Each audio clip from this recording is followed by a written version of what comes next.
அல்ஹம்துலில்லாஹ் அற்புதமான தலைப்பை கண்ணியத்திற்குரிய ஹசரத் அவர்கள் எனக்கு தந்தார்கள். நபி நேசமே ஈடேற்றம் என்ற தலைப்பு. எனக்கு முன்னால் பேசிய கண்ணியத்திற்குரிய ஹசரத் அவர்கள் இன்னும் வந்திருந்து இந்த சபையை அலங்கரிக்கக்கூடிய மலர்களை போன்ற பூங்காவனமாக ஜொலிக்கின்ற உலமா பெருமக்கள். ஒவ்வொருவரையாக பெயர் சொல்லி சொல்ல வேண்டும் என்ற அவசியம் இல்லை. அல்ஹம்துலில்லாஹ் வந்து அற்புதமான உரைகளை உங்களுக்கு மத்தியில் தந்தார்கள்.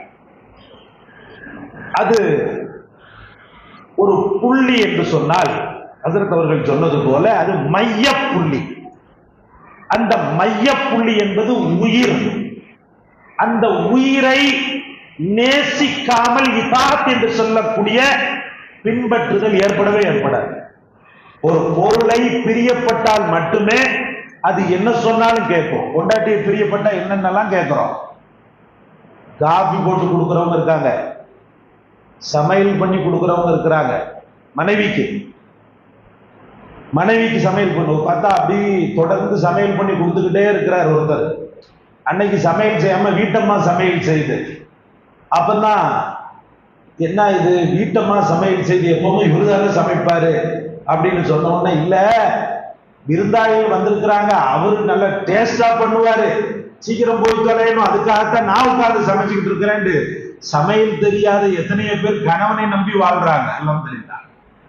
அப்போ அந்த பிரியம் வந்துருச்சுன்னு வச்சுக்கிறீங்களேன், எந்த ஒரு சூழலிலும் அவர்களுடைய வார்த்தையை கட்டுப்பட்டு கேட்டு நடக்கக்கூடிய ஒரு பண்பு வந்துவிடும். இந்த ரசூலை உயிரை விட மேலாக அவர்கள் மதிக்க சொல்கிறார்கள். லா யகூனு முஃமினன் ஹத்தா அகூன அஹப்ப இலைஹி மின் வாலிதிஹி வ வலதிஹி வன்னாஸ் அஜ்மைன் என்று ரசூலுல்லாஹ் சொல்கிறார்கள். பெற்றோர்களை விட, அவன் பெற்றெடுத்த பிள்ளைகளை விட, உலகத்தின் உறவுகள் அனைத்தையும் விட என்னை பிரியத்திற்குரியவனாக அவன் நெஞ்சத்தின் உயரத்தில் வைக்கின்ற வரைக்கும் அவன் ஈமான் பரிபூர்ணம் அடையாது. இத சொல்றதுல ரசூலுல்லாஹ் தயக்கமே காட்டல. ஏன்னா ஹஜ்ரத் அவர்கள் பாதி பிக்சர் உங்களுக்கு காட்டிட்டாங்க. எந்த அளவுக்கு ரசூல் முக்கியத்துவம் வாய்ந்தவங்க அப்படின்றத உங்களுடைய மனக்கண் முன்னால் கொண்டு வந்து விட்டார்கள். அப்ப இந்த அளவுக்கு இருக்கக்கூடிய ரசூல் இதை சொல்வதற்கு தகுதி படைத்தவர்கள். அதனால்தான் சொன்னார்கள், நீ பெற்றெடுத்த பிள்ளைகளை விட என்ன நீ நேசி, உன்னுடைய ஈமான் பரிபூர்ணமாக ஆயிடும். உன் பெற்றோர்களை விட என்ன நேசி, உன் ஈமான் பரிபூர்ணம் ஆயிடும். ஒன்னு சொன்னா ஆச்சரியப்படுவீங்க. பெத்த தாயை ஒருத்தன் இருக்கிறான், ஈமான் போகாது. பெத்த தகப்பன ஒருத்தன் வெறுக்கிறான், ஈமான் போகாது. ஆசிக்கா இருப்பான், காவியா இருப்பான். ஆனா ரசூல ஒருத்தன் வெறுத்தான்னு சொன்னா இஸ்லாத்திலிருந்து விரண்டோடப்பட்டவன், விரட்டி அடிக்கப்படக்கூடியவன். மையவாடியில் அடக்கம் செய்யக்கூடாது. எத்தனையோ முர்த்தத்துகள் இருக்கிறான் அப்படி. அதாவது அகலே குரான் அப்படின்னு சொல்லிட்டு ஒரு கூட்டம் இருக்கிறது. இந்த அகல குரான் என்ன செய்வான் தெரியுமா? குரான் போது எங்களுக்கு, நபிகள் நாயகம் தேவையில்லை அப்படின்னு சொல்லி கங்கணம் கட்டி கொண்டு அல்லாஹ்வை நாங்கள் பின்பற்றுவோம், நபிகள் நாயகத்தை அல்ல அப்படின்னு வேணும் என்று ஹதீஸை மறிக்கக்கூடிய அகலே குரான் என்ற குஃபார்கள் தொப்பி போட்டு வாழ்ந்துகிட்டு இருக்கிறார். அவர்களை மையவாடியில் அடக்கம் செய்வது ஹராம். பொது மையவாடியில் முஸ்லிம்கள் நிறைந்த அந்த பகுதியில முஸ்லிம்களுடைய மையவாடியில் அவனை அடக்கம் செய்வது ஹராம் என்று சொல்லப்படுகிறது. பல உலமாக்கள் ஃபத்வா கொடுத்திருக்கிறாங்க. ஏன்னா அகலே குரான் என்பவன் காஃபிர். பெரும்பாலான உலமாக்களுடைய அபிப்பிராயத்தின்படி ரசூல் ஸல்லல்லாஹு அலைஹி வஸல்லம் அவர்கள் இல்லை என்றால், அவர்கள் நேசத்திற்குரியவர்களாக ஒரு மூமினுடைய உள்ளத்தில் வரவில்லை என்றால், அவன் எவ்வளவு பெரிய கொம்பனாக இருந்தாலும் சரி, பெரிய அளவுக்கு ஆபிதாக இருந்தாலும் சரி, இஸ்லாமிய வரலாற்றில் இருந்து துடை தெரியப்பட வேண்டியவன், இஸ்லாத்தின் வட்டத்துக்குள் இருந்து தூக்கி வீசப்படக்கூடியவன். அந்நபியு அவுலா பில் முஃமினீன மின் அன்ஃபுஸிஹிம் சாதாரணமான வார்த்தை என்று நினைக்கிறீர்களா? அல்லாஹ் ரப்பல் ஆலமீன் சொல்லக்கூடிய அற்புதமான வார்த்தை. மூமின்களின் உயிரை விட நபிகள் நாயகம் மேலானவர். மூமின்களின் உயிரை விட. நீ சாகணுமா, முஹம்மது சாகணுமா? நவுது பில்லாஹ், நான் சாகணும். நபிகள் நாயகம் ஸல்லல்லாஹு அலைஹி வஸல்லம் அவர்களுடைய காலகட்டத்தில் யூத கூட்டம், நயவஞ்சகமாக பேசக்கூடிய யூத கூட்டம், தேன் தடவி சில பேர் பேசுவான், பார்த்திருக்கிறீங்களா? பொய். அல்லாஹ் பாதுகாக்கணும். உள்ள படுத்து கிடக்குறேன், உள்ள படுத்து கிடந்தா வீட்டுல படுத்திருக்கிறேன், வெளியில ஒரே சத்தமான சத்தம். ஒரு வண்டி போகுது, ஜீப்பு. முட்டு வலி, முழங்கால் வலி, கை கால் குடைச்சல், தலைவலி, இடுப்பு வலி, அத்தனை வலிகளையும் போக்கக்கூடிய, முடக்குவாதத்தை போக்கக்கூடிய ஔடதம் மருந்து இது. அம்மா, ஒரு பாட்டில் பாத்தீங்கன்னா 30 ரூபாய்.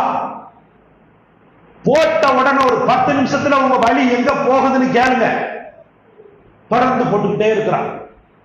போட்டுட்டு ஹை லெவல் என்ன தெரியுமா, அந்த மைக்க வாய்க்கிட்ட கொண்டு போய் ஏமா ஏமா ஏமா ஏமா கொஞ்சம் கொஞ்சம் மெதுவாமா, கூட்டமா வந்தீங்கன்னா எப்படி வரிசையே வரணுமா, வரிசையை கண்டிப்பா கொடுக்குறேம்மா. நான் என்ன இளவுமா, ஒரு முடக்குவாத தைலத்துக்கு இவ்வளவு வரவேற்பா, இவ்வளவு பாப்புலாரிட்டியான்னு சொல்லிட்டு அல்லாஹ் இல்ல பொய் சொல்லல, உங்களை சிரிக்க வைக்கணும் தான் சொல்ல, வல்லாஹி சொல்றேன். நான் அந்த ஜன்னல் இன்னைக்கு பாக்குற ஒரு ஈக்காக்கா கூட இல்லை. இப்படி பொய்மை நிறைந்த உலகம் இது. அப்படி வாழ்ந்துகிட்டு இருந்தா அந்த யூதர்கள். அந்த யூத கூட்டத்துல ஒரு கூட்டம் என்ன பண்றான்னு சொன்னா, இஸ்லாம் எப்படி பரவுது, இஸ்லாம்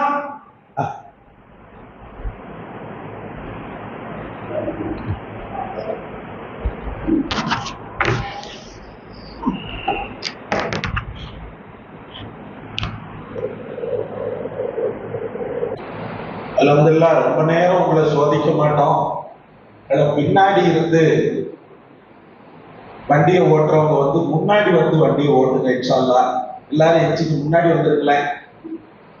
டீ எல்லாம் போதும், நல்ல வயிறு ஃபுல்லா இருக்குது. எல்லாம் 1க்கு 2 சம்சாவை கொடுத்து அல்ஹம்துலில்லாஹ். எத்தனை வாங்குறாருன்னு தெரியல உங்க உலமா. எல்லாமே டேஸ்டா இருக்குது அல்ஹம்துலில்லாஹ். வாங்க எல்லாம் முன்னாடி வந்து உட்கார்ந்து.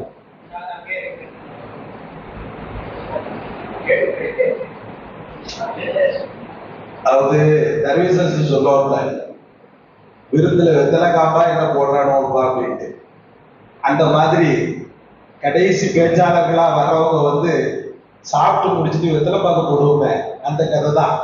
அதனால கத்தி மேல பயணம் தான். அதனால கொஞ்ச நேரத்துல முடிஞ்சிடும் இன்ஷா அல்லாஹ். வாங்க. சதித்திட்டம் தீட்டக்கூடிய யூதர்கள் என்ன செய்யறான்னு சொன்னா, இஸ்லாம் எப்படி பரவுது, முஹம்மது என்ற ஒற்றை மனிதரின் மூலமாக பரவுது. சரி, பகுதிவாழ் இஸ்லாமியர்கள் எப்படி உருவாகிறார்கள்? அவர் மூலமாக பயிற்றுவிக்கப்பட்டு நிறைய ஹாபிஸ்கள், ஆலிம்கள் பகுதிவாழ்ல சென்று என்ன செய்யறாங்கன்னு சொன்னா, அங்குள்ள மக்களுக்கு இஸ்லாம போதிக்கிறாங்க. நம்ம ஏன் முடக்க கூடாது? அதை முஹம்மது கிட்ட போக முடியாது, ஸல்லல்லாஹு அலைஹி வஸல்லம் கிட்ட போக முடியாது. அவரோடு பயணம் செய்யக்கூடிய இந்த ஆசிரியர்களை, ஹாபிஸ்களை, ஆலிம்களை முடக்குனா என்ன அப்படின்னு சொல்லி சதி திட்டம் பண்றான். அருள் அப்படின்ற கூட்டம் என்ன பண்றான்னு சொன்னா, அல்லாஹ் பாதுகாக்கணும், நயவஞ்சகமா சொன்ன பாருங்க, உலகமே பொய்யில நிறைஞ்சு காணப்படுது. அந்த மாதிரி ரசூலுல்லாஹி ஸல்லல்லாஹு அலைஹி வஸல்லம் இடத்துல எங்க கூட்டத்தார்கள்லாம் இஸ்லாத்தை தழுவி இருக்கிறாங்க, நீங்க சில உலமாக்களை அனுப்பி வச்சீங்கன்னு சொன்னா, ஹாபிஸ்களை அனுப்பி வச்சீங்கன்னு சொன்னா, எங்களுக்கு இஸ்லாத்தை பத்தி முழுமையாக புரிஞ்சு கொள்றதுக்கு ஒரு வாய்ப்பு கிடைக்கும் அப்படின்னு சொல்லி நயவஞ்சகமா பேசுறான்.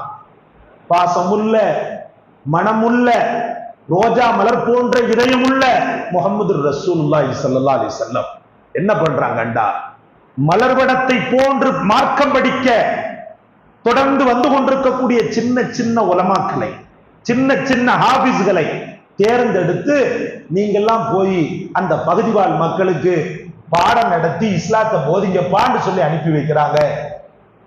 ஒரு சில ஹாபிஸ்கள் புறப்பட்டு அங்கே செல்கிறார்கள். அதுல ஹுபைப் இப்னு அதி ரலியல்லாஹு அவர்களும் ஒருவர். செல்லக்கூடிய நேரத்தில் கொரில்லா தாக்குதல் என்று சொல்வார்கள் அல்லவா, திடீரென தாக்குதல், மனிதன் ஸ்தம்பித்து விடுவார். அடுத்து என்ன செய்வதென்றே தெரியாது, என்ன செய்ய முடியும் அப்படின்ற மாதிரி ஒரு கையறு நிலை. கொரில்லா தாக்குதல் நடத்தி அத்தனை இதயங்களில் குர்ஆனை சுமந்த ஹாபிஸ்களை அவ்வளவு பெரியும் துடிக்க துடிக்க கொண்டுட்டார். சகோதரர்களே, நயவஞ்சகமாக பேசி அழைத்து சென்று இஸ்லாத்தின் அஸ்திவாரங்களாக பெருமானார் அவர்களால் கற்பனை செய்யப்பட்டிருக்கக்கூடிய கனவு காணப்பட்டு கொண்டிருக்கக்கூடிய அந்த ஹாபிஸ்களை உரு தெரியாமல் அழித்து விட்டான் சகோதரர்களே. சில மக்களை கைதிகளாக பிடித்தான். அப்படி பிடிக்கப்பட்டவர் தான் ஹுபைப் பின் அதி ரலியல்லாஹு. ஹுபைப் மிகச்சிறந்த சஹாபி, சின்ன வயதுடைய நெஞ்சத்தில் இதயத்தில் குர்ஆனை சுமந்திருக்கக்கூடிய ஹஜ்ரத் ஹுபைப் ரலியல்லாஹு. ஒரு குறிப்பிட்ட நாள், நீண்ட சம்பவம், உங்க ஹஜ்ரத் எனக்கு அரை மணி நேரம் தான் கொடுத்திருக்கிறாங்க, அதனால முடிந்த அளவுக்கு அதுல நான் ஓரளவுக்கு உங்களுக்கு நான் சொல்ல விளைகிறேன். என்ன செய்யறாங்கன்னு சொன்னா, மரண பீடத்திற்கு அவரை அழைத்து செல்கிறார்கள். சாவு மேடை என்று சொல்வார்கள் அல்லவா, அந்த மேடைக்கு ஹுபைப் ரலியல்லாஹு அழைத்து செல்கிறார்கள்.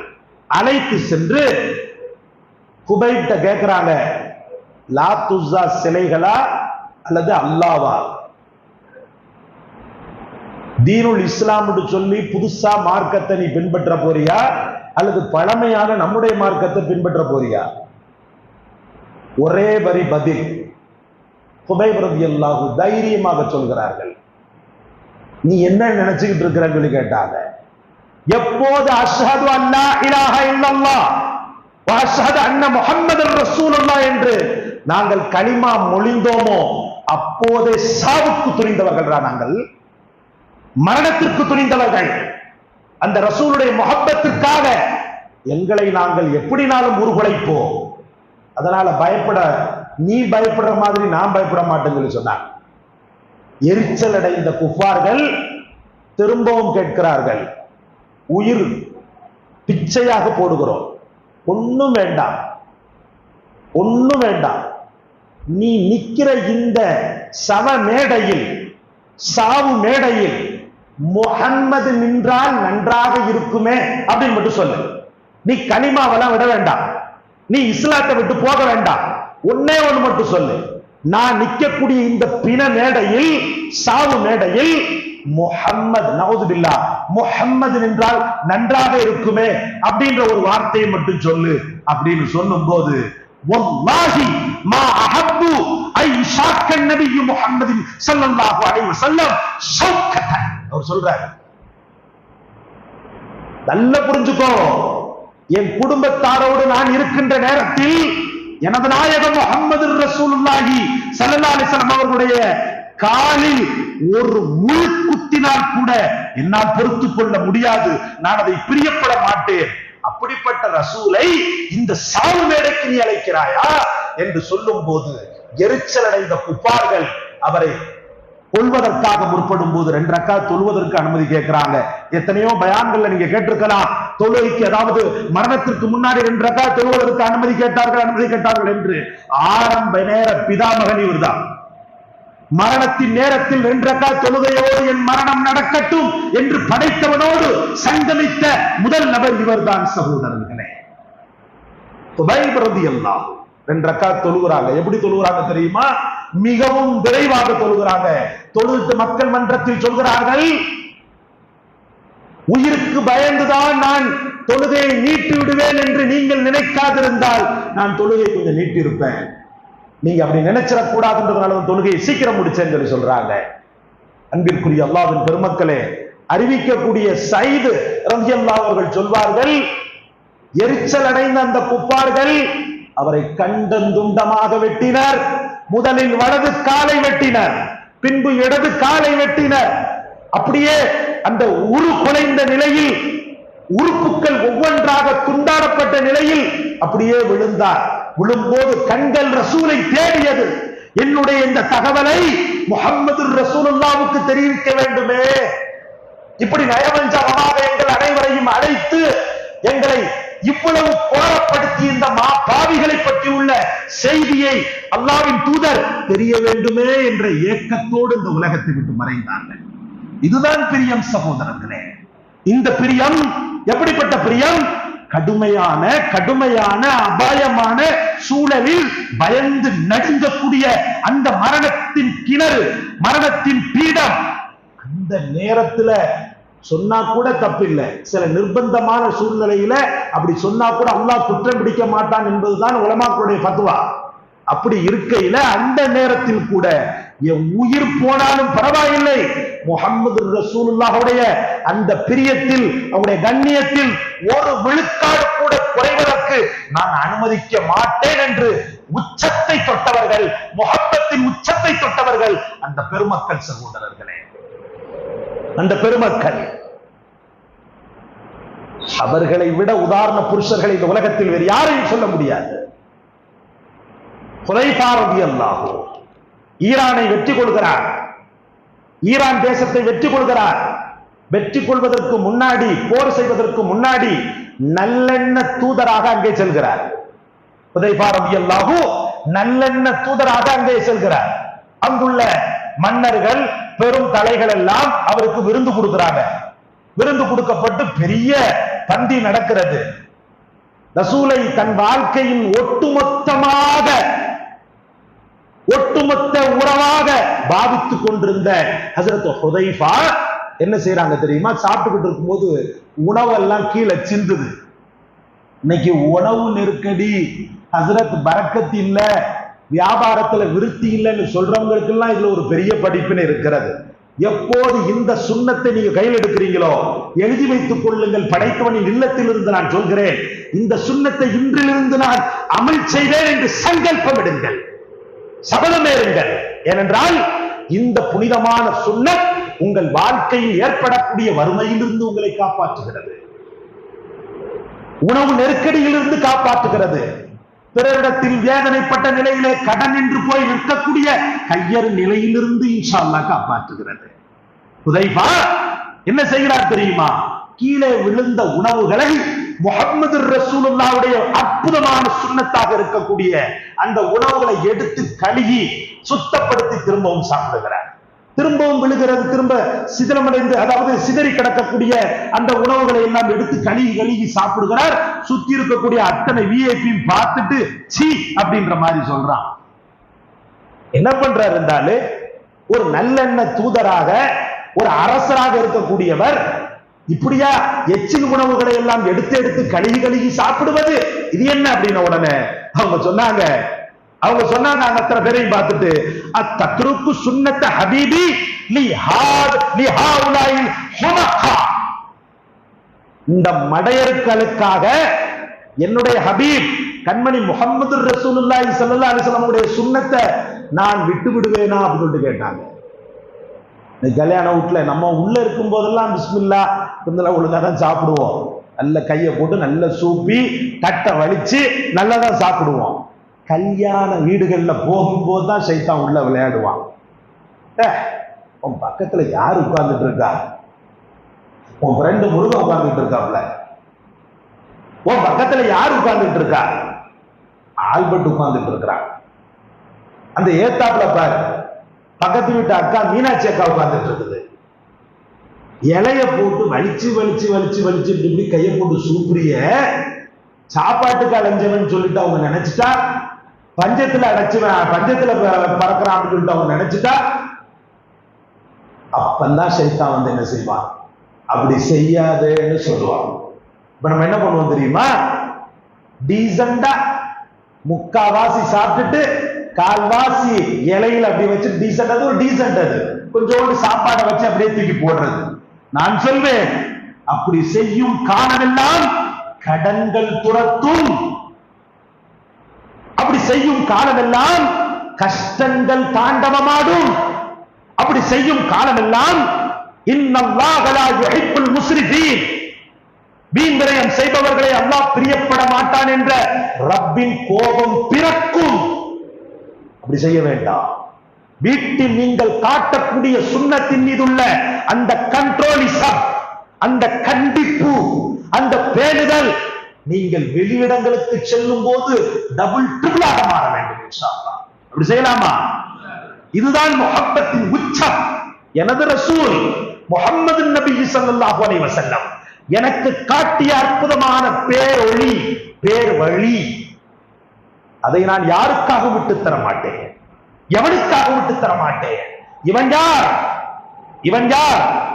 எனது நாயகம் முஹம்மது ரசூலுல்லாஹ் எனக்காக எப்பேற்பட்ட பாடுகளை பட்டார்கள். இந்த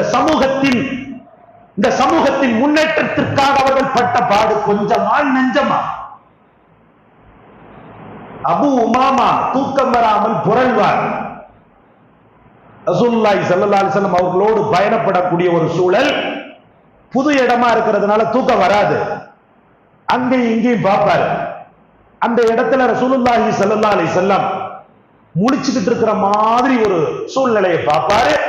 அபு உமாமா மெல்ல கிளம்பி ரசூலுல்லாஹ் பக்கத்துல நம்ம போய் உட்கார்ந்துக்குருவோம், அவங்க தஸ்பீ செஞ்சாலோ திக்ரு செஞ்சாலோ துவா செஞ்சாலோ தொழுதாலோ அவங்களோட நம்ம இருப்போம், தூக்கம் தான் வரமாட்டேங்குது அப்படின்னு சொல்லிட்டு பக்கத்துல போனா அங்க ஒரு பெரிய கூட்டமே உட்கார்ந்துட்டு இருக்குது. அவர் நினைச்சாரு நான் மட்டும் போய் உட்கார்ந்தா ரசூலுல்லாஹ் நம்மள பெரிசால பாராட்டுவாங்க அப்படின்னு சொல்லிட்டு, ஆனா அங்கே ஒரு கூட்டமே உட்கார்ந்து கொண்டிருக்கிறது. அவரும் போய் அமர்ந்து கொண்டார். அப்போது பெருமானார் ஸல்லல்லாஹு அலைஹி வஸல்லம் சொன்னார்கள், என் ரப்பு என்னிடத்தில் ரெண்டு விஷயங்களை, ரெண்டு ஆப்ஷனை கொடுத்தான். அந்த ஆப்ஷனை கொடுத்து நீ என்ன ஒண்ணுனாலும் தேர்ந்தெடுத்துக்கோன்னு சொல்லி சொன்னான். அதுல ஒண்ணு, உன் சமூகத்தில் இருக்கக்கூடிய யா ரசூலல்லாஹ் யா முஹம்மத் ஸல்லல்லாஹு அலைஹி வஸல்லம், உங்களுடைய சமூகத்தில் இருக்கக்கூடிய ஒட்டுமொத்த உம்மத்து, ரசூலுல்லாஹ் காலத்துக்கு முன்னாடி பிறந்த, அவர்களோடு இருந்த, இப்போது பிறந்த, இனிமேல் பிறக்க போகின்ற இருக்கக்கூடிய ஒட்டுமொத்த உம்மத் மூன்று பகுதியாக ஆக்கி, மூன்று பகுதியிலே ரெண்டு பகுதியினரை கேள்வி கணக்கே இல்லாம மன்னிச்சு சொர்க்கத்துக்கு அனுப்பிச்சிடுறேன். இது ஒரு ஆப்ஷன். இன்னொரு ஆப்ஷன் என்னன்னு சொன்னா ஷஃபாத், பரிந்துரை. ஹஜ்ரத் அவர்கள் ரொம்ப உருக்கமாக சொன்னார்கள். எத்தனையோ பயான்களை, ஹஜ்ரத் அவர்களுடைய பயான்களை கேட்டோம். அல்லாஹ்வுடைய கருணையினால் நமது மஹல்லாவில் பேசிய இந்த உரையானது அவருடைய உயிரின் ஆழத்திலிருந்து வந்த மாணிக்கங்கள். அல்லாஹ் கபூல் செய்வானாக. அன்பிற்குரிய அல்லாஹ்வின் பெருமக்களே, அப்ப என்னுடைய ரப்பு என்ன செய்தான்னு சொன்னா, ரெண்டு பகுதியினரை சொர்க்கத்துக்கு போலாம், எந்த கேள்வி கணக்கும் இல்ல, அவன் எவ்வளவு பெரிய வடிகட்டிய மாப்பாவியாக இருந்தாலும் சரி. இன்னொரு ஆப்ஷன் ஷஃபாத், பரிந்துரை. எல்லாத்துக்கும் நீங்க பரிந்துரை செய்யுங்க. அவன் படுற பாட பார்த்து அழுது மன்றாடி என்னிடத்துல கேளுங்க. இந்த ரெண்டுல உங்களுக்கு எது வேணும்னு சொல்லி என்னை படைத்தவன் என்னிடத்தில் கேட்டான். நான் ஷஃபாத்தை தேர்ந்தெடுத்தேன். நான் ஒரு வேலை பெரும் பகுதி தான் சொர்க்கத்துக்கு போகுது, என் உம்மத்துல ஒரு கூட்டம் தானே நரகத்துக்கு போகுதுன்னு சொல்லும் போது துடியாக துடிக்கின்ற என் உம்மத், அந்த ஒரு பகுதியினர் பாவிகளாக இருக்கக்கூடியவன் தாயை இழந்தவனை போலல்லவா ஆகுவான். யா ரசூலல்லாஹ், எங்களை கைவிட்டு விட்டீர்களே, அது யாராகவும் இருக்கலாம், நானாக இருக்கலாம், நீங்களாக இருக்கலாம். அந்த மூன்றாம் பகுதியினர் எங்களை கைவிட்டு விட்டீர்களே நாயகமே, ரெண்டு பகுதியினர் சொர்க்கத்தில் சென்றிருக்க அனலில் துடித்த புழுக்களாக நாங்கள் மாறி அதாவுகளை அனுபவித்துக் கொண்டிருக்கிறோமே என்று அவர்கள் துடிக்கின்ற அந்த துடிப்பை என்னால் காண சகிக்காது. அதனால் அம்மக்களும் ஈடேற்றம் பெற வேண்டும் என்பதற்காக பகீரதமாக நான் அல்லாஹ்விடத்தில் ஷஃபாஅத்தை நான் தேர்ந்தெடுத்தேன் என்று முஹம்மது ரசூலுல்லாஹ் நம்மின் மீதுள்ள அந்த ஆழமான முஹப்பத்தை அத்திரமிட்டார்கள். சகோதரர்களே, இதைவிட உலகத்தில் நமக்கு என்ன சொத்து வேண்டும்? உலகத்தில் இதைவிட ஒரு பெரிய சொத்து இருக்கிறதா? நரகத்திலிருந்து நான் காப்பாற்றப்படுவதை விட, கபரின் அதாவிலிருந்து காப்பாற்றப்படுவதை விட, நாளை மறுமை நாளில் கையற நிலையிலிருந்து நான் காப்பாற்றப்படுவதை விட உலகத்தில் வேறு ஏதாவது சொத்து இருக்கிறதா? சொல்லுங்கள். அதற்கு அவர்கள் லேசாக தொட்டார்கள். யௌம யஃபிருல் பர்உ மின் அகீ வ உம்மிஹி வ அபீ வ ஸாஹிபதி வ பனீ லிக்குல்லி இம்ரிஇன் மின்ஹும் யௌமஇதின் ஷஅனி யுக்னி. அல்லாஹ் பாதுகாக்க வேண்டும். தன் மனைவியை விட்டும், மக்களை விட்டும், தாயை விட்டும், தந்தையை விட்டும் விரண்டோடக்கூடிய அந்த நாளில் நான் தஞ்சம் தருகிறேன் வா என்று தன்னோடு அணைத்துக் கொள்ளக்கூடிய அந்த மகாபெரிய ஜீவன், எவ்வளவு பெரிய முஹப்பத்திற்குரியவர்கள்! அவர்களுடைய நேசம் உலகத்தின் மிகச்சிறந்த ஈடேற்றம் சகோதரர்களே, உலகத்தின் மிகச்சிறந்த ஈடேற்றம் சகோதரர்களே. கடைசி வரைக்கும் நீங்கள் ஹிஸ்டரி எடுத்து பாருங்க, வரலாறு எடுத்து பாருங்க, எங்கேயாவது ஒரு இடத்துல ரசூலுல்லாஹி ஸல்லல்லாஹு அலைஹி வஸல்லம் தன் குடும்பத்திற்காக பிரத்யேகமாக துஆ செய்ததுண்டா? நீங்கள் எல்லாம் ஹஜ்ரத் அவர்கள் சொல்லியிருப்பாங்க நினைக்கிறேன்.